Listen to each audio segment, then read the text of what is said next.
Madame, Monsieur, bonsoir. Voici les principaux titres de l'actualité de ce samedi, avec d'abord la très belle et très nette victoire d'Amélie Mauresmo qui s'est qualifiée tout à l'heure pour la finale de l'Open de Paris en battant la Belge Dominique Van Rost. Amélie Mauresmo à qui personne ne semble pouvoir résister en ce moment. L'Autriche s'apprête à enterrer les victimes de la catastrophe de Galtur. Le Tyrol sera en deuil demain pour les obsèques alors que le corps de la 38e et dernière victime a été retrouvé dans l'avalanche.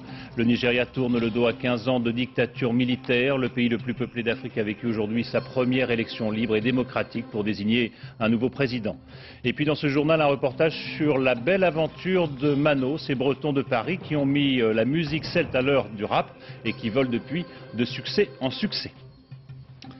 En Autriche, toute la province du Tyrol est donc en deuil. Elle s'apprête à célébrer demain les obsèques des victimes de l'avalanche de Galtur. Une vingtaine de cercueils sont déjà exposés dans le cloître d'une église d'Innsbruck. Mais toutes les dépouilles des 38 victimes de l'avalanche ne seront pas là. Certaines familles ont préféré que les corps de leurs proches soient rapatriés le plus rapidement possible. À Galtur, le village lui-même s'active pour effacer au plus vite les traces de cette catastrophe. Tous les touristes en sont partis. Seuls restent sur place les 700 habitants de la station. Nos envoyés spéciaux, Joël Bruyandet et Patrick Desmully, ont pu se rendre pour la première fois. Une visite sous bonne escorte. Pour la première fois cet après-midi, les journalistes pénètrent dans Galtur. Ils sont une soixantaine encadrés par les gendarmes. Le parcours est bien tracé, délimité par un petit ruban de plastique. Un ruban derrière lequel la vie reprend. Tout doucement. Comment ça va maintenant? Ça va. Ça va mieux? Oui, ça va. Mais nous n'avons rien à dire. Les regards sont encore tendus. Quelques silhouettes continuent à errer au milieu des décombres. L'avalanche, partie de ce versant de la montagne, a tout emporté sur son passage.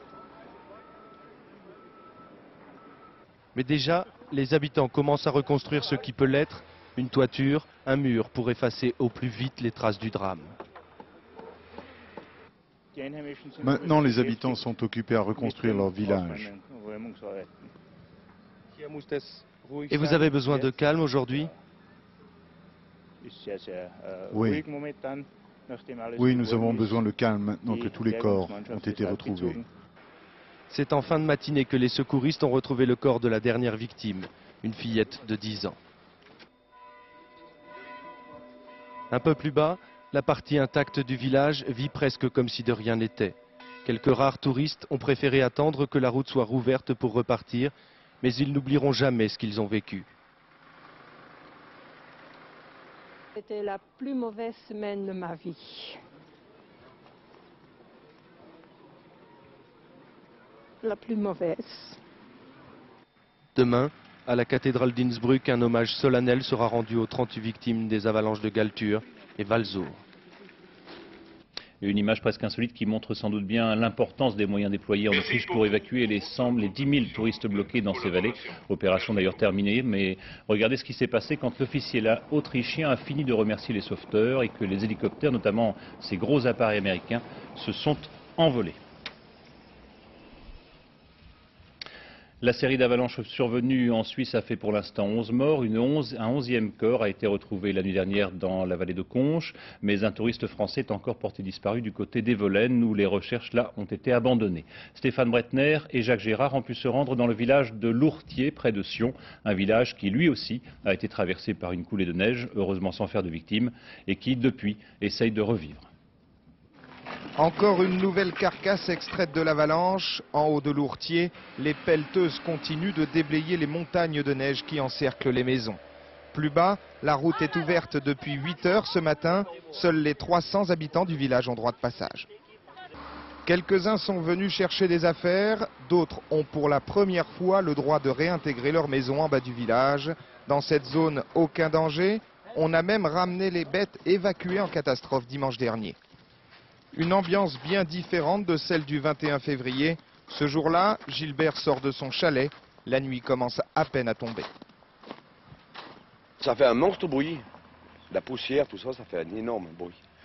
Je suis sorti par la porte du garage et je suis arrivé là-bas derrière, vers la boîte aux lettres, en venant gentiment comme ça. Et puis j'étais droit ici, quand j'ai arrivé la masse comme ça. La masse, elle arrivait là-haut. Et je me disais, maintenant, on va être foutu, on va être foutu. Et le monticule de neige, là, avait levé plus haut que le clocher qu'on voit, là. Et puis la neige, là, n'avançait plus. Et puis ça venait ici. Alors j'ai dit, cette fois, c'est foutu, il y a tout qui va partir.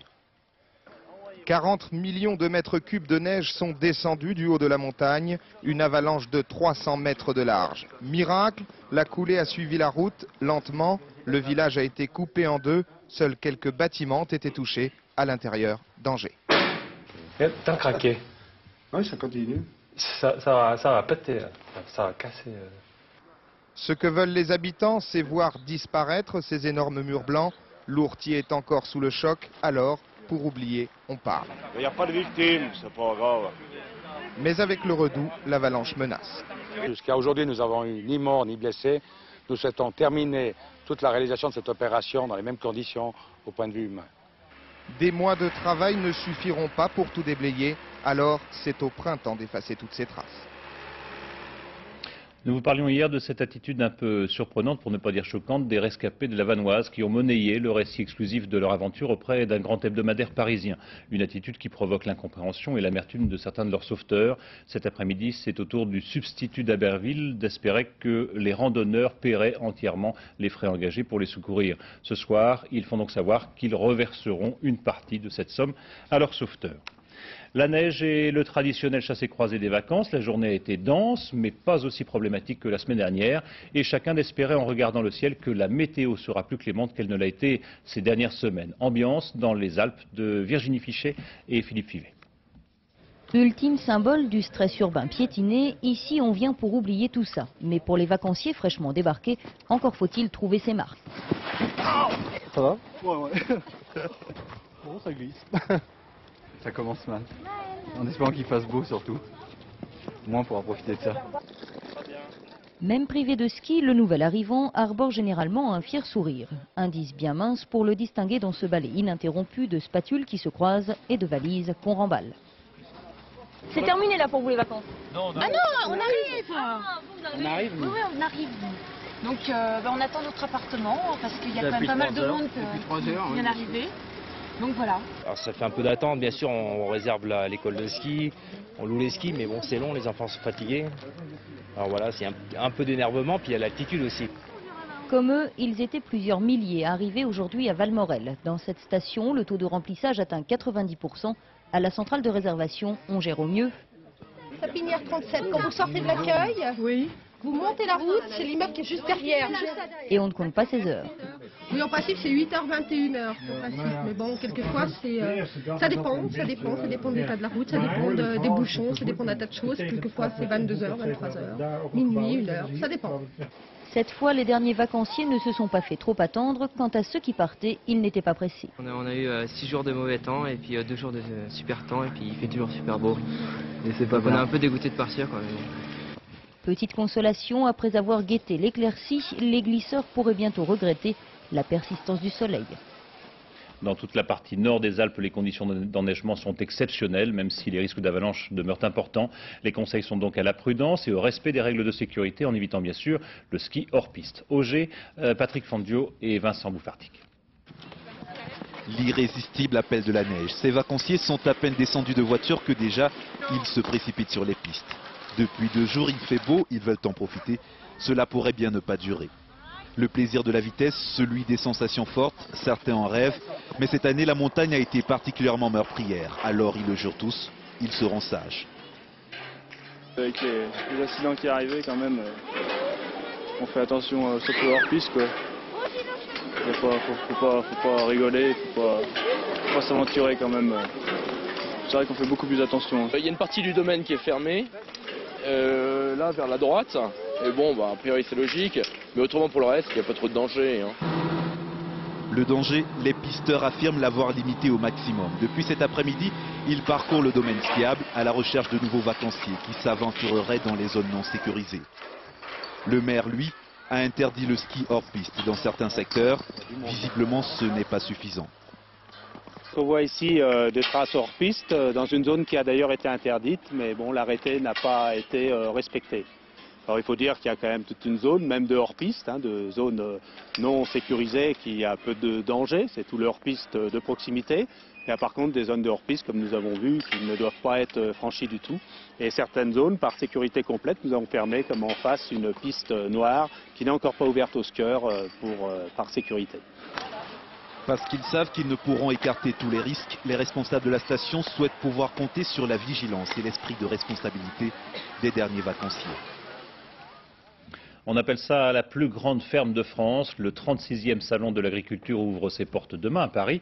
1300 exposants et plus de 600 000 visiteurs attendus dans cette vitrine de l'agriculture française. Une agriculture pourtant chahutée par le débat sur la réforme de la PAC et qui espère bien à cette occasion redorer son blason. Cécile Aspe et Frédéric Faure. 5 heures ce matin, Dominique, un taureau charolais de plus d'1 tonne, débarque à Paris. Dans le grand hall de l'élevage, 5000 animaux sont rassemblés. Ce sont les véritables vedettes du salon de l'agriculture. On évite de les manipuler trop brusquement, mais c'est pas... Non, après le voyage, les animaux sont encore sous le choc du voyage, ils sont relativement calmes, il n'y a pas de difficulté particulière. Mais certains ont besoin de se détendre, de prendre l'air. 2 fois par jour, les chevaux ont le droit de trotter à 2 pas du périphérique. Parce qu'ils sont arrivés ici d'hier, là, alors ils sont stressés. Alors c'est la raison qu'on les sort le matin et soir. Pour la première fois cette année au salon, l'éleveur ne peut plus vendre son lait directement aux visiteurs. Une traite collective a été installée. Moins de pittoresque, mais plus de sécurité sanitaire. L'objectif est de rassurer le consommateur, lui parler qualité, tradition, terroir et surtout pas productivité. Une véritable opération séduction. Le salon de l'agriculture voudrait être en effet la vitrine de la profession. Tout ce que les médias nous disent que le lait est fabriqué artificiellement, que ceci, que cela, mais je crois que... Vache folle, oui, on l'oublie celle-là. Ça veut dire que nos vaches sont saines, qu'elles produisent du bon lait, et produisent de la viande de qualité, il ne faut pas mélanger tout. Un salon de l'agriculture en pleine réforme de la PAC, l'occasion pour les visiteurs de confronter leurs inquiétudes à celles des agriculteurs. Et tout cela est confirmé par un sondage IFOP réalisé pour Ouest France. Une majorité de Français conserve une image positive des agriculteurs, même s'ils se montrent particulièrement regardants sur les questions de qualité et d'environnement. Cette révolution, depuis la crise de la vache folle, les agriculteurs semblent l'avoir faite quand ils n'ont pas tout simplement choisi la diversification. C'est ainsi que le foie gras est devenu presque une spécialité vendéenne. Christophe de Valembras et Philippe Ritten. Ces canards sont élevés pour produire du foie gras. Nous ne sommes pourtant pas dans le sud-ouest, mais en Vendée. Ici, habituellement, on trouve plutôt des élevages bovins. Mais les revenus dégagés sont souvent insuffisants, alors les éleveurs cherchent à se diversifier. Le secteur du foie gras a intéressé. Et ce qui fut une tentative isolée il y a 10 ans, a rapidement pris de l'ampleur. Ça a été un petit groupe qui a commencé il y a une dizaine d'années, un tout petit groupe qui a commencé à se diversifier dans cette production. Et on a mis les outils d'abattage, et de là est née une filière où tout un groupe après a commencé à travailler ensemble, et c'est ce qui a permis de se diversifier, et le foie gras a pu prendre une place importante en Vendée. Puis sachant que le canard prêt à gaver commençait à se développer en Vendée, c'était une bonne raison pour s'y lancer. Il y avait toute une chaîne qui était en place, donc ça permettait quand même de se lancer dans ces productions avec une sûreté quand même. La sûreté de savoir que l'on pourra vendre sa production, car la filière vendéenne est rapidement autonome. Ce caneton sera bientôt assez gros pour être gavé dans une autre exploitation. Puis il terminera dans cette usine d'abattage et de transformation ultramoderne. La Vendée est aujourd'hui l'un des 3 principaux départements français producteurs de foie gras. Vous avez ici la machine qui fait la pesée, qui classe les foies selon les catégories. C'est une machine qui est capable de calibrer jusqu'à 2000 produits heure. L'an dernier, le département a produit plus de 2000 tonnes de foie gras, contre à peine 145 il y a seulement 10 ans. Une évolution foudroyante, près de 600 éleveurs ont profité d'un créneau de diversification porteur. Mais le marché a ses limites de saturation qu'il ne faut surtout pas dépasser. La Vendée doit donc aujourd'hui maîtriser le développement du secteur. Maintenant, ça y est, on est rendu à notre optimum au niveau éleveur, parc d'élevage, aussi bien en élevage qu'en gavage. Donc maintenant, on assure notre renouvellement et puis un tout petit développement de pas plus de 5% l'année qui correspond parce qu'on a 5 à 10% d'augmentation de consommation annuelle. Nous, chez nous, en Vendée, je dis pour la diversification foie gras, stop.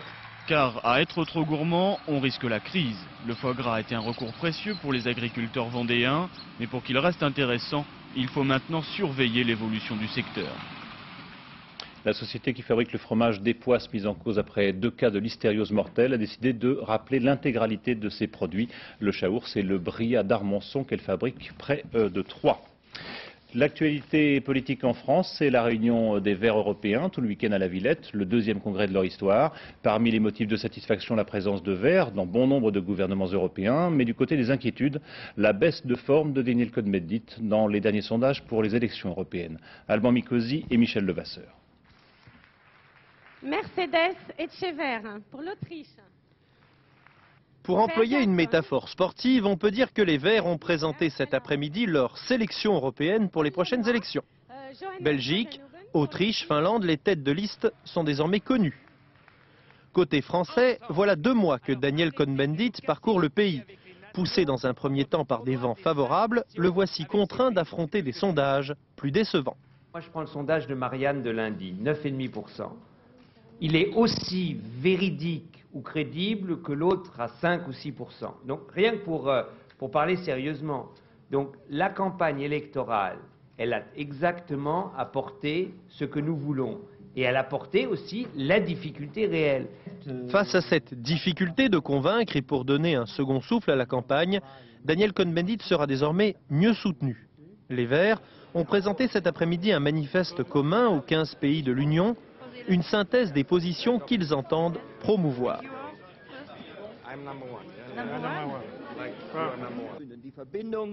Mettre en connexion la promotion de l'équité sociale, les questions écologiques et la défense des droits de l'homme, voilà ce que les Verts sont et voilà ce qu'ils entendent rester. Les Verts français comptent donc sur Daniel Cohn-Bendit pour rendre attrayante cette plateforme résolument européenne. Nous sommes très confiants. Je pense que maintenant on va passer au stade des propositions et des débats contradictoires entre les différentes têtes de liste. Et là je crois que Daniel Cohn-Bendit va répondre vraiment à notre attente et à l'attente de l'électorat vert. Daniel Cohn-Bendit fragilisé et paradoxalement plus populaire. Les Verts savent qu'ils vivent actuellement un tournant important de leur campagne. Et du côté des Verts allemands, les motifs d'inquiétude sont là aussi nombreux. Même s'ils ont 3 ministres dans le gouvernement Schröder, les Grünen viennent d'essuyer des revers aux élections locales et ils sont partagés sur la stratégie adoptée entre réalisme et contestation. Olivier Lerner. Un regard qui en disait long sur le contrat de coalition signé le 20 octobre dernier. Prudence, méfiance réciproque entre les sociodémocrates et les Verts qui alignent 3 ministres dans ce gouvernement. Dans l'agitation antinucléaire des années 80, Gerhard Schröder était là pour défendre les Verts. Mais aujourd'hui devenu chancelier, il est passé de l'autre côté de la barrière. Ils ont bien cru à l'abandon du nucléaire. C'était le projet numéro 1 du gouvernement rouge-vert allemand. Mais il faudra attendre 2020-2030 peut-être pour la fermeture des centrales. Des tournesols pourris pour Jürgen Trittin, le ministre vert de l'Environnement. Avec les patrons de l'industrie nucléaire, c'est Schröder qui négocie, pas Trittin. Projet de loi repoussé, au bord de la démission. Trittin, qui exigeait l'interdiction immédiate du retraitement des déchets, a été désavoué. Chez les Verts, c'est la crise. Les jeunes se détournent du parti qui fait pâle figure depuis 3 mois dans les sondages. Au gouvernement, rien ne passe. La CDU, dans l'opposition, reprend du poil de la bête. Le code de nationalité, le pacte pour l'emploi, la réforme fiscale, les Verts qui touchent à tout en Allemagne ont déjà renoncé à leurs propositions les plus radicales. Malgré tout, Joschka Fischer, ministre vert aux Affaires étrangères, s'est imposé. Schröder-Fischer, c'est la cohabitation douce. Le duo serait presque parfait s'il n'y avait pas Jürgen Trittin, qui cherche toujours à prouver qu'il est mûr pour le pouvoir, apte à gouverner et à s'imposer. Boris Eltsine retrouve l'hôpital. Le président russe a été hospitalisé une nouvelle fois pour soigner son ulcère à l'estomac. Selon son médecin, sa vie n'est pas en danger, mais l'hospitalisation devrait quand même durer plusieurs jours. Au Nigeria, les observateurs ont constaté une affluence massive dès ce matin devant les bureaux de vote pour ces premières élections libres et démocratiques d'un nouveau président. Le Nigeria, le plus grand pays d'Afrique, s'apprête donc à tourner le dos à près de 40 années d'une dictature militaire quasi ininterrompue. Dans le pays, bien peu disposent aujourd'hui de l'électricité et de l'eau potable. Richard Binet et Bernie Mériot se sont rendus à Lagos, la capitale économique. Là-bas, c'est le capitalisme sauvage qui règne en maître. Lagos, une ville à la démesure du Nigeria. 12 millions d'habitants, la plus peuplée du continent noir. Une mégapole livrée à elle-même, où seul l'argent et le profit ont force de loi. Ajegun est l'un des quartiers les plus déshérités de Lagos. Ici, on n'a jamais reçu le moindre dividende de l'argent du pétrole. Les habitants manquent de tout, même l'eau est devenue une denrée rare. Ces jeunes sont des graduates. Ils sont diplômés mais sans travail et ne se reconnaissent dans aucun des deux candidats, un général à la retraite et un ancien ministre. Je ne vais pas aller voter. Tout est faux. Je ne crois pas au programme de transition. C'est joué d'avance. Tout le système est pourri. C'est le désordre. Nous sommes assis sur un baril de poudre et tout peut arriver. Quotidiennement, Lagos se débat dans ses embouteillages. Dès le matin, c'est la course aux Molwez, des minibus privés, le seul mode de transport collectif que connaissent les Nigérians. Pour se déplacer à Lagos, c'est tout un problème. Et cela coûte cher. Chaque fois que l'essence augmente, les compagnies de transport augmentent à leur tour leur prix. Chaque mois, je dépense le tiers de mon salaire simplement pour aller travailler. Broad Street, le quartier de la haute finance, avec ses banques, ses buildings et ses gardiens habillés à la californienne. On y croise tout ce que Lagos compte de nouveaux millionnaires et de requins d'affaires.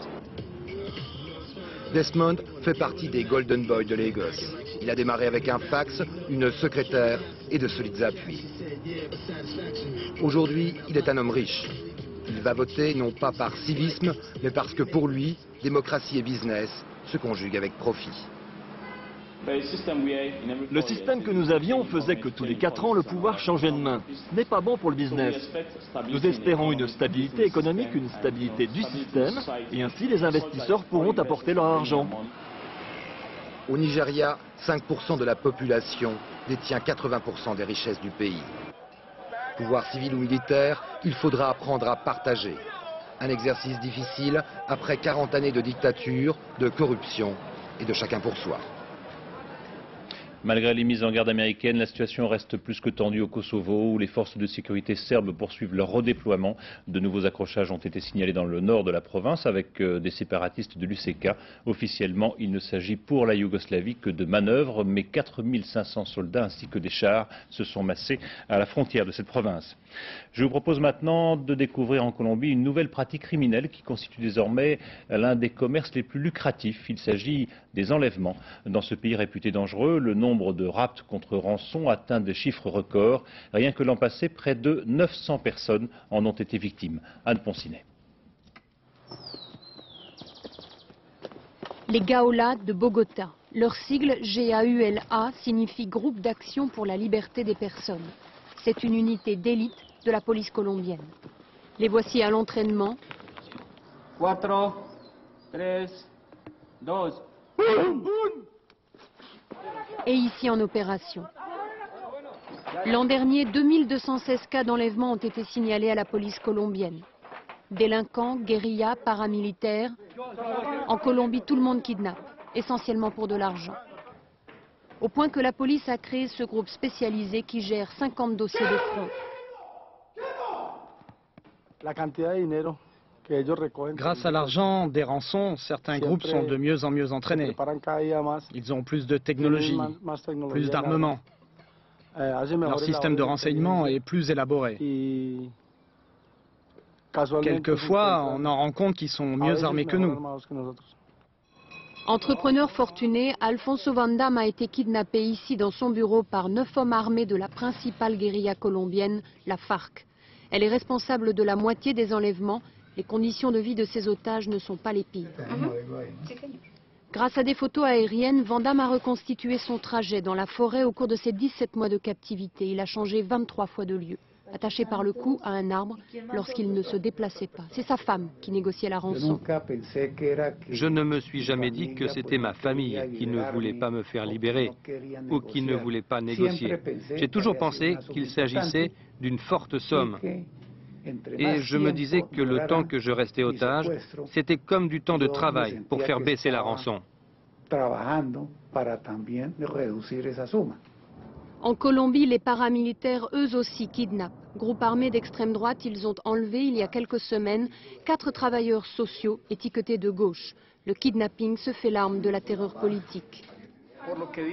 Dans leur communiqué, les paramilitaires sont très clairs. Ils menacent de s'en prendre à tous ceux qui défendent la paix et les droits de l'homme en Colombie. Les Gaolas réalisent des films exposant leur succès. Ils espèrent convaincre les familles de faire appel à eux, de ne pas négocier pour briser le marché de l'enlèvement. L'an dernier, sur 2216 cas, les Gaolas ont libéré par la force 219 personnes. C'est un reportage d'Anne Poncinet et de Roger Motte. C'est la toute dernière nouveauté dans le monde informatique. Intel lance son nouveau microprocesseur, le Pentium 3. Une puce très performante bien sûr, mais qui peut s'avérer dangereuse pour la vie privée de ceux qui l'utilisent. Les explications de Françoise Vallet et de Patrick Deschmaker. La puce, c'est le cœur de l'ordinateur. Plus elle est puissante, plus l'information circule. Images, sons, vidéos. Avec Pentium 3, la société Intel promet qualité et rapidité, notamment sur Internet. Mais cette nouvelle puce a autre chose, un code d'identification. En clair, chaque ordinateur vendu a un numéro. Il permet d'identifier ce que la machine et ses utilisateurs vont faire sur le réseau. Selon Intel, cette fonction ne pose pas de problème. Les utilisateurs ont le choix d'activer ou non cette fonction. Mais cela ne rassure pas les utilisateurs américains. Ils voient dans cette fonction la possibilité pour certains de savoir tout ce qu'ils consultent, achètent, font sur le net. Sachant qu'Intel équipe 80% des machines, ils dénoncent une atteinte à la vie privée. Ce qui me préoccupe, ce sont les réactions des consommateurs et surtout de savoir ce que la compagnie à qui appartient le site visité va faire des informations me concernant, par exemple. En France, le fichage est réglementé par la Commission informatique et liberté. Mais le réseau étant international, les utilisateurs du net souhaitent plus de garanties. Le problème de la technologie, c'est qu'il renforce, avec sa puissance de calcul, les possibilités de savoir tout sur les citoyens. Donc, en même temps, les services en question sont extrêmement utiles. Donc c'est un mécanisme de régulation et de loi qu'il faut mettre en œuvre pour éviter que ça nous entraîne sur des voies dangereuses. Sécuriser le système est l'un des enjeux d'Internet, car si les consommateurs n'ont pas confiance, ils bouderont le réseau. En tennis, qui pourra donc arrêter Amélie Mauresmo? Certainement pas Martina Hingis, balayée hier en quart de finale du tournoi de l'Open de Paris. Pas non plus Dominique Van Rost, renvoyé au vestiaire après 2-7 cet après-midi. Après son très beau parcours aux internationaux d'Australie, Amélie Mauresmo s'est donc qualifiée pour une nouvelle finale où elle rencontrera l'américaine Serena Williams. Sébastien Héroux et Alain Poirier. Dominique Van Rost est sa tête des mauvais jours cet après-midi. Il faut dire que face à elle, la Française s'est bien amusée lors de cette demi-finale devant son public. Amélie Mauresmo en toute puissance. Comme à l'entraînement, elle promène son adversaire. Les points défilent à toute vitesse. En 27 minutes, Mauresmo, sans être inquiétée une seule fois, remporte la première manche 6-0. Une rencontre, on pense alors à sens unique. Mais ensuite, dans le second set vexé, son adversaire réagit. La Belge retrouve son tennis. La Française, légèrement fatiguée physiquement, commence à douter. Pour se départager, les joueuses disputent alors un tie-break. Et à ce jeu-là, Amélie Mauresmo est la plus agile. Elle remporte ce match 6-0, 7-6 et se qualifie pour la 3e finale de sa carrière après 1 heure et 26 minutes passées sur le court. Chaussette match, Mademoiselle Mauresmo. Être ici en finale à Paris devant un public français vraiment génial, c'est C'est un petit peu surprenant, mais malgré tout, bon, c'est vrai que si je venais ici, c'était pour bien jouer et pour donner le meilleur de moi-même. Donc, je suis contente vraiment de ce que je fais en ce moment. Plus malheureuse en revanche, Nathalie Dechy. En demi-finale, la Française est opposée à une Américaine. Serena Williams s'impose finalement en 2-7, 6-1, 6-4.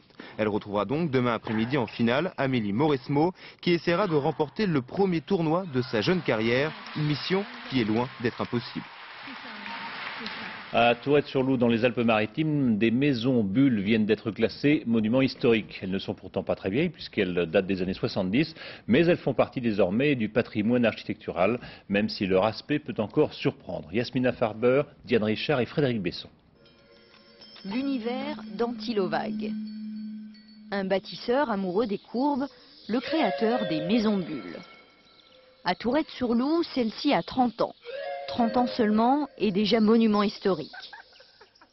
Cet homme vient d'Islande, inspiré par les igloos qu'il construisait quand il était enfant. Antilovag est un antilinéaire. Parce que classique, orthogonal, pour moi c'est une agressivité, parce que la lumière accuse les arrêts, crée des angles. Et pour moi, c'est une agressivité. Pas de fondation, les maisons bulles reposent sur la roche. Voilà pour l'extérieur. Pour le reste, Pierre Cardin nous fait visiter sa sphère de Théoul-sur-Mer. Le couturier a agencé 24 pièces tout en rondeur. Ici, même les lits évitent les angles, l'eau circule partout, la lumière traverse des dômes. Ce sont toutes les globules du corps humain, elle est faite comme un corps humain. Si vous voyez tous les couloirs, ce sont les artères, ce sont les voyous, ce sont les veines. Il y a un cerveau, il y a un cœur, il y a toute l'apparence d'un œuf en même temps, puisque tout est rond, comme vous avez pu voir, ce sont tous des coupoles. Ce type de construction n'a pas toujours été très bien perçu par le voisinage. Antilovag a quelques projets qui sont restés à l'état de maquette. C'était refusé à cause de manque d'intégration dans le paysage. Et aujourd'hui, ils ont construit des choses comme ça, qui intègrent complètement dans le paysage parce qu'il y a des tuiles. Lui n'aime pas les tuiles, on l'a bien compris. D'ailleurs, il ne se dit pas architecte, mais habitologue, quelqu'un qui étudie les besoins des habitants. Antilovag veut mettre au point une méthode révolutionnaire. Avec des moulages, chacun pourra construire son espace en toute liberté. C'est un genre de conte de fées que vivent maintenant deux jeunes de la banlieue parisienne, Cédric et Martial. Il y a quelques mois, ils montaient leur groupe Mano et mettaient la musique celtique à l'heure du rap. Depuis, c'est le succès. Leur chanson La tribu de Dana a par exemple été vendue à 1 300 000 exemplaires. Laurence Piquet et Philippe Jasselin. Bonjour, Cédric, DJ et compositeur du groupe Mano. Martial, auteur et chanteur. Vive les Bretons! Bravo! Vive les Bretons! Bravo! La Bretagne a porté chance à Martial. Ancien manutentionnaire, il écrit l'été dernier un texte inspiré des dieux celtes. Son copain Cédric compose la musique. Et c'est le tube de l'année 98. Hakim, le fils du forgeron, est venu me chercher. Les druides ont décidé de mener le combat dans la vallée.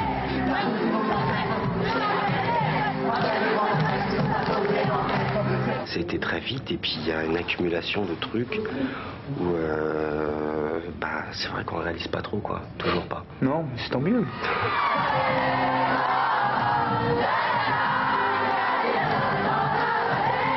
Il n'y a qu'un seul vrai changement depuis Mano, c'est le seul vrai pour moi, je pense, c'est se lever le matin avec le sourire tout simplement. Dire chouette, je suis au travail.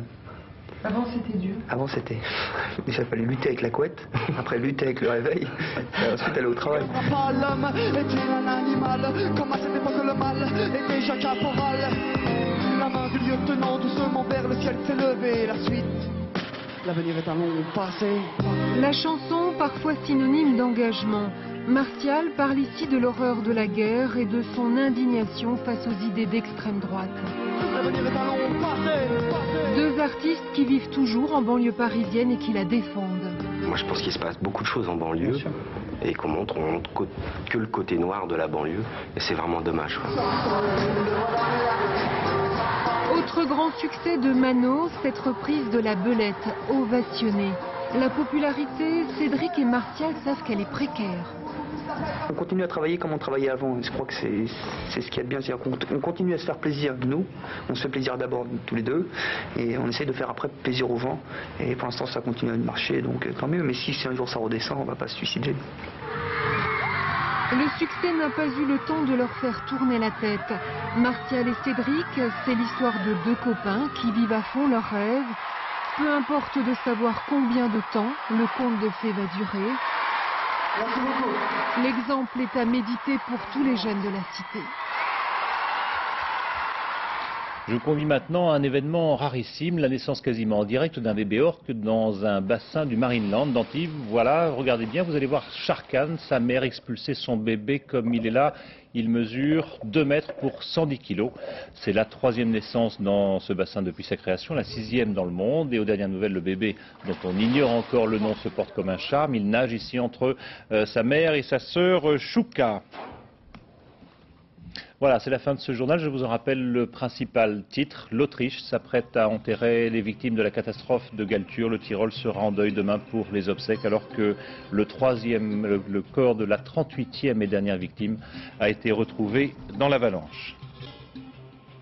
Dans un instant, la météo, Patrice Drevet. À 20h50, le plus grand cabaret du monde, animé par Patrick Sébastien. Vers 0h45, le dernier journal, ce sera Laurence Stolazza. Demain, à 7h, dans Théo Café, Catherine Sellac reçoit le chef d'orchestre, ou la chef d'orchestre, Claire Gibault. À midi, Argent Public. Quant à moi, j'aurai le plaisir de vous retrouver demain à 13h. Bonne soirée sur France 2.